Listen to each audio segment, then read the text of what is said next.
And we are live. Lynn, thank you. Hello guys, we are back with the English title every Wednesday morning for you. And today I have again, like last Wednesday, I have Glauco. Yes, Lynn, you want to say something? Your microphone. My microphone is not good. Yes, I'm, I can't stop touching it. You said it's bad. Is it good now? It's better. It's better. It's just better or it's good? It's okay. Okay, my audience needs to know, Lynn. Yeah, it's okay. It's okay. Thank you, Lynn. Guys, so like last Wednesday, I have Glauco here with me. Last Wednesday, we spoke a little bit about his experience in the 9 months that he had in Hungary and how beautiful that experience was. And we started talking a little bit about his experiences abroad. And I want to dig in a little bit about that, Glauco. How, I mean, you mentioned on the last show that you've been to Korea, that you've been to China? China as to well. China, that you had an experience in Malta as well. And, you have these international experiences. And since you are a professional in HR, I would like you to explain to us a little bit what are the differences. Let's start simple, right? So what are the main differences when it comes to Asian HR and Western, let's say, HR? First of all, it's a pleasure to be here again with you guys, sharing a little bit more of my background and my experiences. To be more specific, for one, I don't like to label or like to put people or regions inside boxes, but there are certain characteristics which are very inherent for these regions. From my short experience, what I could experience and even what I could learn from the people who are working in the same field as I am in these regions, one of the main challenges that, for example, people have in Asia is that like the HR itself, when you're talking about like millennials or we're talking about Generation Z, we're having HR who's sort of getting ready to enter in the market field at a very early age compared to the previous generations, and not necessarily this HR is capacitated enough to attend the needs of the current companies and so on. So in that sense, like this influences into like unemployability and also just make the whole war for talent, as we speak in the HR field, even harder. And when it comes to the Western part, what happens is quite similar, but not necessarily the people end up entering the market field at early age because of how long are the courses and so on. But yeah, like what I would say is mostly that in the Western part, what we're also missing is capacitation in the HR. And well, I know that you didn't spend that much time in Asia and to see the capacitation. I don't know if that word is, The capacity. The capacity, yes. Yeah. So the capacity of HR, if they're really prepared in Asia. I mean, I don't know if you have spent that much time to understand that there. But from the little time that you spent, do you think that these people are more prepared than the Western counterparts? Like, okay, if we get specifically for the organization of ISEC, right? So because you had that more experience with that, and since it's a global organization, you also have a glimpse on how HR works there and how HR works here, even though there is one global direction. And speaking about that, do you think that they do something different? How do they train, actually? How do they train their HR? In that sense, like if we're talking about the student market itself, the student field where we source most of our talents, what I would say is that in terms of alignment toward the global direction, towards what ISEC does on a global level, the Asian region is more independent compared to like regions in the Western part. So in that sense, like trends, technologies, and even strategies that are being applied on a global scale takes like 1, 2, 3 years sometimes to be applied in any other Asian country, just because they're very set on their ways, and even change management is something that takes a lot of time in Asia. At least for people who are still starting their career, because we have to deal with uncertainty. So we're talking about people who don't have like necessarily the professional background necessary in order to implement very fast changes or to be able to understand exactly why these changes are needed and so on. So in that sense, what I would say is that they lack agility in their HR compared to the Western. But I don't see how, on the long run, this is a bad thing, given how fast Isaac also changes on a global level. Hmm. Okay, and so we are talking about Asia, right? And this is a huge, huge continent, like a area in the world. I wouldn't even say continent, right? So let's talk about the two countries you've been, Korea and China. So, which one do you have the most intense experience? Without a doubt, China. China is that kind of country that you just get like the real glimpse of what the country really is when you get there, and when you're like talking to people, understanding patterns, behaviors, backgrounds, and so on. China is intense not just because of its culture, not just because of its people, or because of the economy, or because how particular the culture is, but the role that the country itself plays in the region is so big, is so influential that like it's just impossible for you to ignore how big China is and how particular China is. And when you're talking about the war of talents that we have in China, it's just absurd because you do have a lot of people. You do not necessarily have all the vacancies, and when you have the vacancies, you not necessarily are able to fill those vacancies just because you're lacking certain specializations, or you're lacking certain backgrounds or certain experiences. It's very complicated to find Chinese people that actually, for instance, speak good English. And on the other hand, what the companies does as well to try to make up for it is to hire international talents. And what I have also perceived in my time there is that the companies are not necessarily ready, independent of them being international or not, to do the onboarding of these talents, to make the culture absorption of these talents, so they also feel fit to live in China for the long run. Especially because, as I mentioned, it's very complicated for Chinese people to speak English, or a decent English at least. So if we trace a parallel, because the Chinese language is very complicated as much as the Hungarian language. Yeah. If we trace a parallel with that, how would you feel comparing the onboarding part, this kind of things, comparing Hungary to China?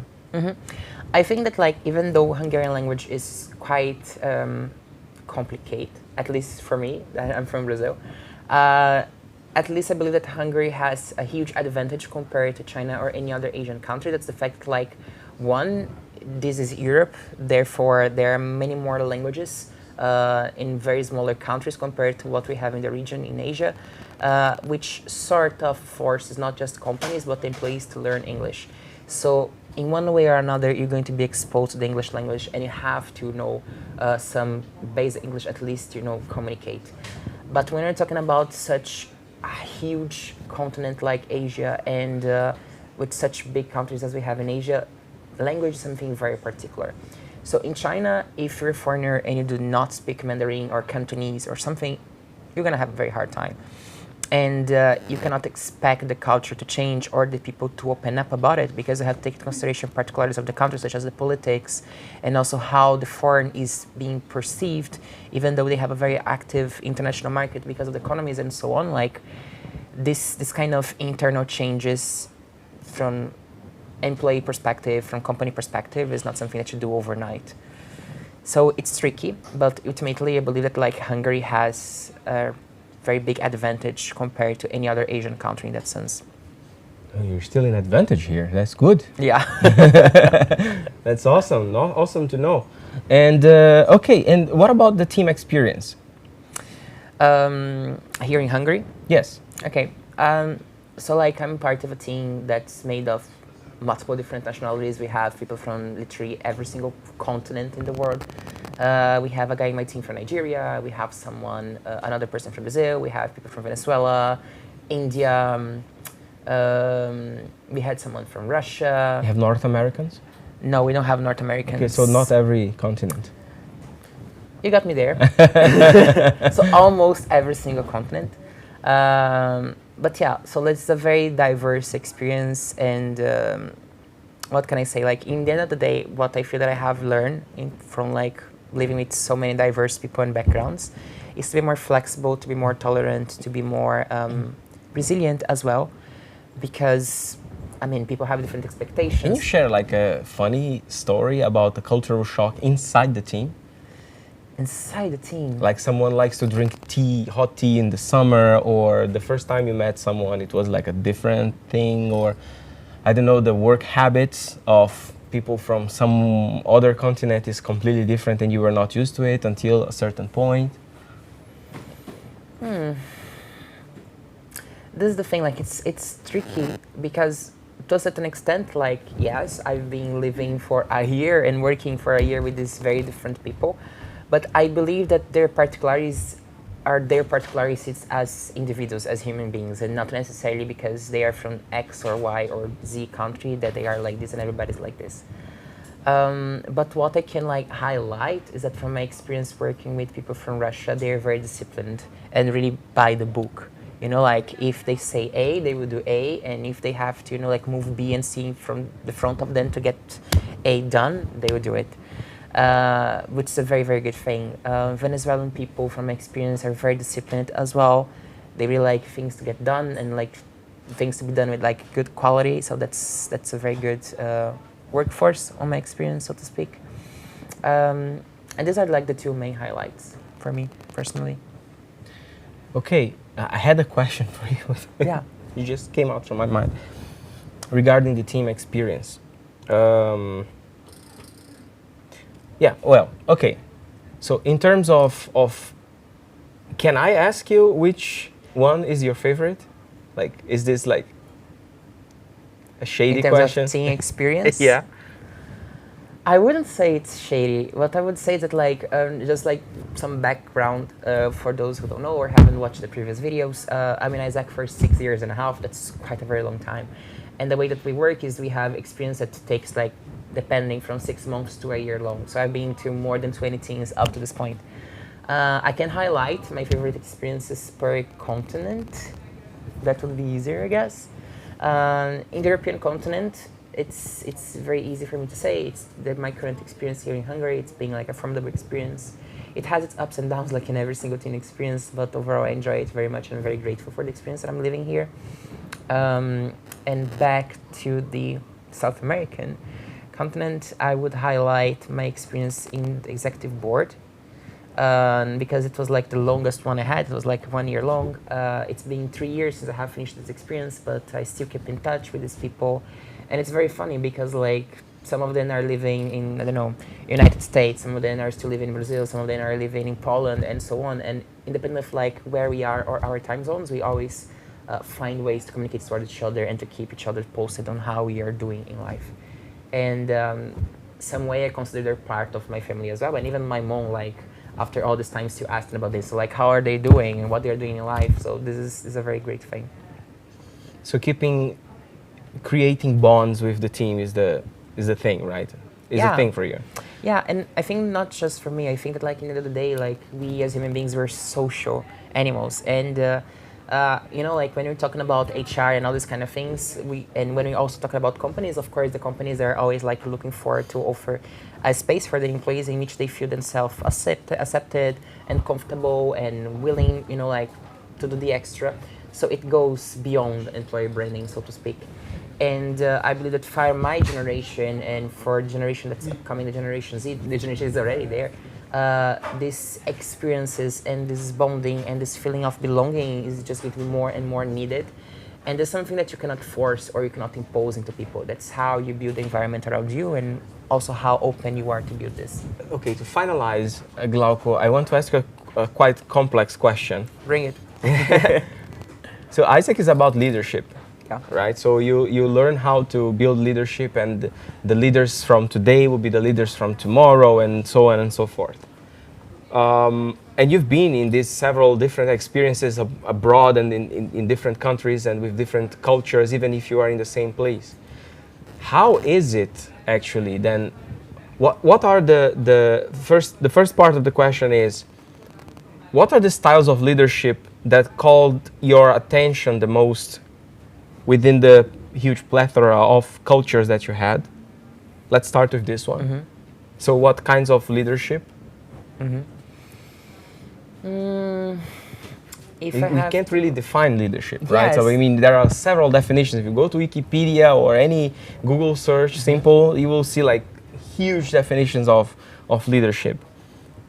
But each culture also defines it in a way, and then that's what I'm interested in, right? Okay. So I think that like in Brazil, I can highlight there very easily.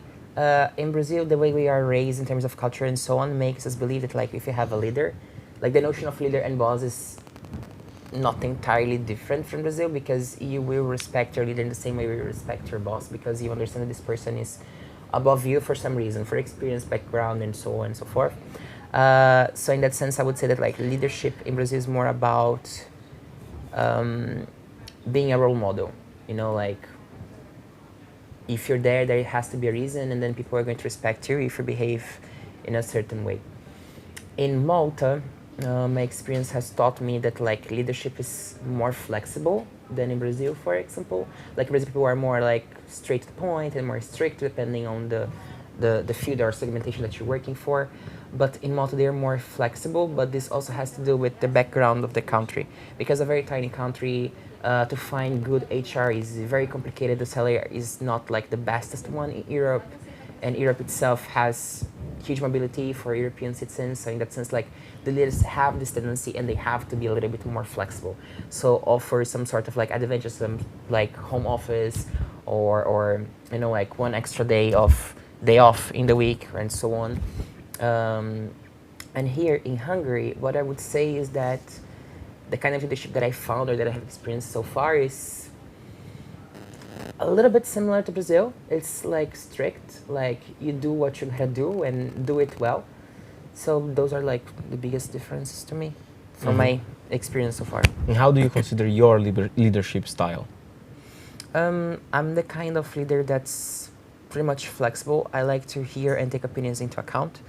But if I know that I have a goal, and if I have something that in the end of the day, like it's my, let's say, my project, and I have to get it done, then I will onboard my people, and I bring my people with me to get that done. So I believe that in the end of the day, like my leadership style more is about influencing people, so they walk side by side with me and not behind me. Okay, that's cool. Thank you very much, Glauco, for this live today. Be welcome to come anytime. Thank you guys for watching, and see you next week on Wednesday on our English title. Give me 5. Bye bye. Bye.